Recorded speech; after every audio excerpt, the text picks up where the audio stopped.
Hello friends, இப்போ few simple words பார்ப்போம். அதாவது போடு அப்படின்னு ஒரு வார்த்தையை நம்ம கீழே போடுன்னு சொல்லுவோம். ட்ரெஸ்ஸை போடு, உடையை போடு அப்படின்னு அணின்னு சொல்லாமல் உடையை போடு அப்படின்னு சொல்லுவோம்.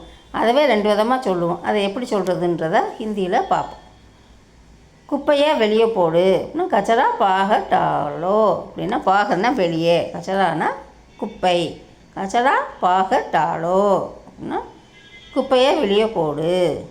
குப்பையை வெளியே போட்டுட்டு வா அப்படின்னா போட்டு விட்டு வா அப்படின்னு ரெண்டு ஆக்ஷன் வேர்ட்ஸு நம்ம ஏற்கனவே பார்த்துருக்கோம் ஒரு தடவை.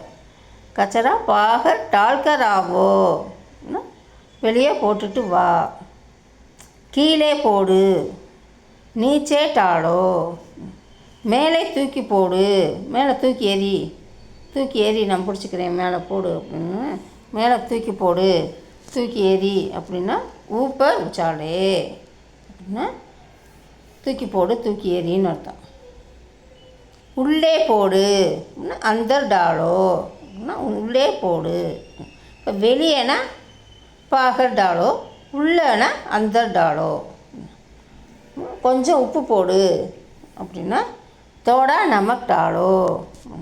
கொஞ்சம் உப்பு போடுங்கள் அப்படின்னு பெரியவங்க சொல்லும் போது கொஞ்சம் உப்பு போடுங்க அப்படின்னு சொல்லும்போது தோடா நமக் டாலேங் அப்படின்னு. கொஞ்சம் உப்பு போட்டுக்கொள் அப்படின்னு நம்ம கொஞ்சம் உப்பு போடு நம்ம அடுத்தவங்களை சொல்கிறோம். இப்போ நீயே உப்பு போட்டுக்க, கொஞ்சம் உப்பு போட்டுக்கொள், நீயே போட்டுக்க அப்படின்னு சொல்லும் போது தோடா நமக் டால் லோ அப்படின்னா டால் லோன்னு தனியாக சேர்க்கணும். போட்டுக்கொள் அப்படின்னா கொஞ்சம் உப்பு போட்டுக்கொள் அப்படின்னா தோடா நமக் டால் லோ. கொஞ்சம் சீனி போடு, அந்த உப்பு போட்டோம். அப்போ கொஞ்சம் உப்புனா சாப்பாட்டில் உப்பு போடுன்னு சொல்லுவோம். கொஞ்சம் சீனி போடுன்னா நம்ம காஃபியில் சீனி போடுன்னு சொல்லுவோம். இப்போ தோடா சீனி டாலோ. காஃபி இல்லை அப்படின்னா காஃபி மேங் அப்படின்னு சொல்லலாம். தோடா காஃபி மேங் சீனி டாலோ அப்படின்னு சொல்லலாம். நம்ம உணவுப் பொருட்கள் நம்ம ஏற்கனவே பார்ட் 1 பார்த்துருக்கோம். அதை வச்சு நம்ம என்ன பொருளை சொல்கிறோமோ அதை போட்டுக்கலாம். கொஞ்சம் சாப்பாட்டில் உப்பு போடு அப்படின்னா காணா நமக் டாலோ அப்படின்னு சொல்லணும். கொஞ்சம் சீனி போடு, தோடா சீனி டாலோ. அப்போ இந்த உடையை போடு, இப்போ அணின்னு சொல்லுவோம். இப்போ அணின்னு சொல்ல மாட்டோம். இந்த உடையை அணிந்துகொள் அணின்னு சொல்ல மாட்டோம். இந்த ட்ரெஸ்ஸை போடு அப்படின்னு தான் சொல்லுவோம். அப்போ இஸ் போசாக்கோ பகணும் அப்படின்னு சொல்லுவோம்.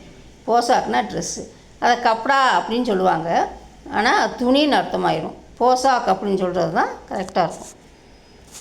இஸ் போசாக்கோ பகணும் இந்த உடையை போடு, இந்த உடையை அணி. இப்போ இந்த உடையை போட்டுக்கொள், அணிந்து கொள் அப்படின்னா இஸ் போசாக்கோ பகன்லோ. இந்த உடையை போட்டுக்கொள், அணிந்து கொள் அப்படின்னா இஸ் போசாக்கோ பகன்லோ. அணிந்து கொள் நம்ம பேச்சு வழக்கில் சொல்ல மாட்டோம். இந்த உடையை போட்டுக்க அப்படின்னு தான் சொல்லுவோம்.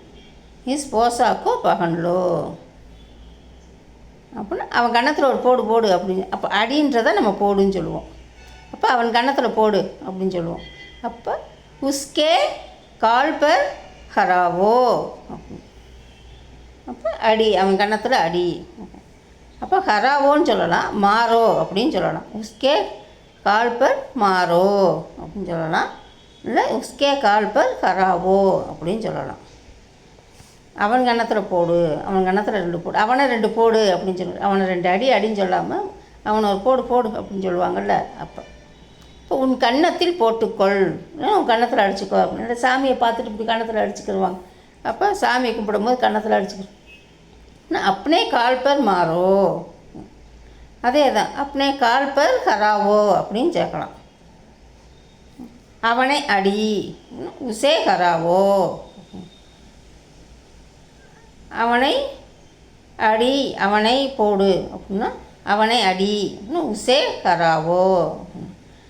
அவனை அடி அப்படின்னா உசே ஹராவோ, உசே மாறோ அப்படின்னு 2 விதமாக சொல்லலாம். ஓகே ஃப்ரெண்ட்ஸ், நெக்ஸ்ட் வீடியோவில் மீட் பண்ணலாம். தேங்க்யூ, பாய், தேங்க்யூ ஃபார் வாட்சிங்.